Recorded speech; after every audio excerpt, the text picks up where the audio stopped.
to my YouTube channel. This is Dylan EDU. My name is Dylan, and I make videos about Canadian politics and history. I talk about the current events, the news, the stories, and everything in between basically. However, if you don't know how the Canadian political system works, my videos probably sound like complete gibberish to you. That is why I am making this video. This video will be a basic overview of how the Canadian political system works. So I hope you guys enjoy, and let's get right into it.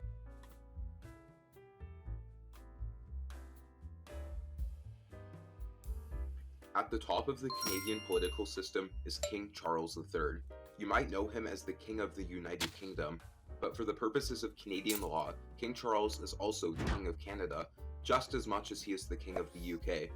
But he is busy enjoying his British cup of tea over at Buckingham, so he just appoints someone to be him in Canadian form. Rather, the Prime Minister appoints a person who the King has to approve, but they never reject the person. This person is called the Governor General, and they do the ceremonial roles of the King, like swearing in the Prime Minister and the Cabinet. The current Governor General is Mary Simon, who is the first Indigenous Governor General in Canadian history. But who is this Prime Minister that was just appointed by the Governor General? The Prime Minister is the leader of the executive branch of government. They appoint all of the cabinet ministers, the Governor General, the Senate, the Supreme Court, the Commissioner of every government agency, all without anyone else's approval. The Canadian Prime Minister sets the agenda for Cabinet and Parliament. The Prime Minister is the party leader who can command the confidence of a majority of Parliament, which means that they almost always lead the largest party in Parliament. There are three types of governments: minority governments, majority governments, and coalition governments. Minority governments happen when the largest party holds the most seats, but not a majority, but doesn't have a coalition keeping them in power. A coalition government is when two or more parties run the government together, and a majority government is when one party holds over half of the seats, guaranteeing a 4-year mandate. The current Prime Minister is Justin Trudeau of the Liberal Party.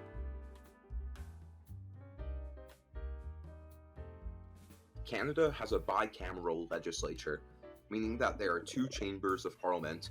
The upper house is the Senate, which is basically a rubber stamp, as it is appointed by the Prime Minister and hasn't actually rejected a law in a long time. So the only chamber that actually matters is the House of Commons. The House of Commons is elected by the people in individual geographic constituencies. All members of Parliament are affiliated with a party, except for independents. But all MPs with a party vote and sit with their party. Parties have party leaders, which are basically the elected dictators of their party. They decide how the party will vote on laws, what laws they will support, and what the party thinks overall. While MPs can vote however they want on anything technically, they can be removed from their party if they don't vote with the party on laws enough times.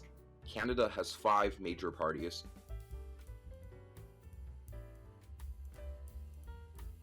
The Liberal Party is a center-left party that is currently led by Prime Minister Justin Trudeau. They believe in policies like environmentalism, are progressive on social issues, and believe in center-left fiscal or money policy. But they aren't that far left in that area, since to their left they have their main ally, the NDP. The NDP is the 4th largest party and is currently led by Jagmeet Singh. They have fairly similar social policy, but they like to expand on Trudeau's environmental and fiscal policy, pushing it further to the left than the Liberals. They advocate for more oil restrictions, more public services, whereas the Liberals try to be a happy medium with these things. The 2nd largest party is the Conservative Party.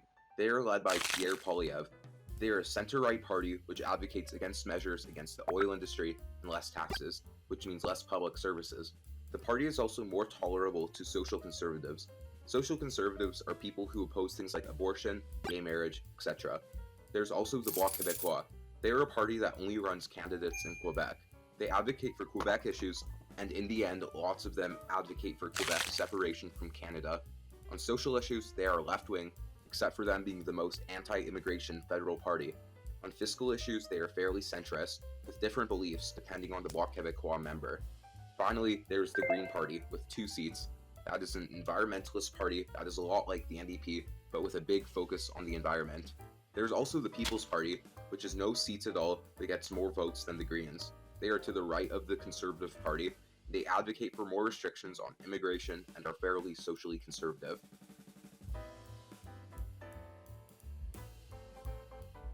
Canada must have an election every 5 years, although in practice, that is instead every 4 years. However, an early election can happen two ways. One, the Parliament votes no confidence in the current government, which triggers an election.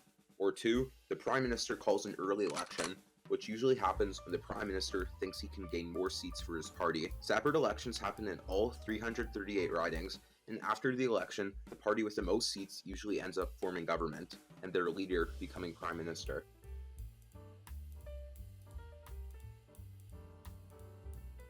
Canada has a court system, which I don't have enough time to explain in full, but basically, you can go through the court system, and if you don't like that court's decisions, you can appeal to higher courts, assuming they will hear your case. At the end, there's the Supreme Court, with 9 Prime Minister appointed justices. They only look at certain cases that are of national importance and could set a national precedent. They have the ability to throw out laws that violate Canada's Constitution and Charter of Rights and Freedoms. For instance, in 2015, a woman suffering from terminal illness went to the Supreme Court to argue that laws preventing physician-assisted suicide were unconstitutional and that she had the right to die. The court sided with her and threw out the clause from the Criminal Code, which was enshrined in law a while later. This happened more recently with Trudeau's Bill C-69, which is about environmental policy and the oil industry, which was found mostly unconstitutional by the Supreme Court and was thrown out by the Supreme Court.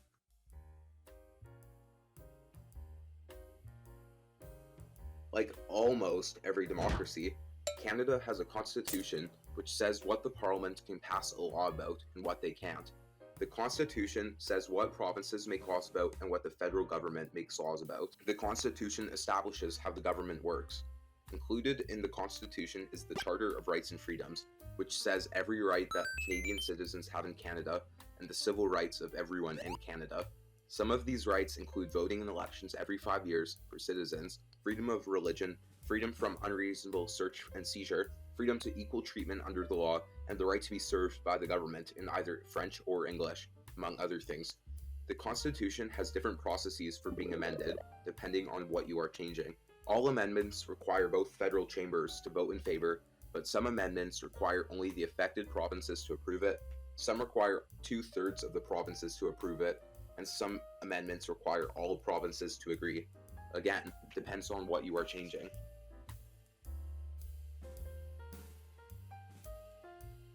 Every province has a legislature elected by the people of the province, but they are all unicameral or with one chamber. Provinces have different political parties, and some political parties might have names that don't match federal parties. The head of the provincial government is called a premier. They appoint a cabinet. Members of these legislatures are called MLAs in every province except for MPPs in Ontario, MNAs in Quebec, and MHAs in Newfoundland. Provinces don't get to make criminal laws, but they get to manage education, roads, and healthcare, while the federal government makes laws about crimes, national defense, and citizenship. Well, I hope you guys enjoyed my video. If you guys did enjoy, please consider leaving a like and subscribing, as that helps me out a lot. But apart from that, I hope you learned something new and have a good rest of your day.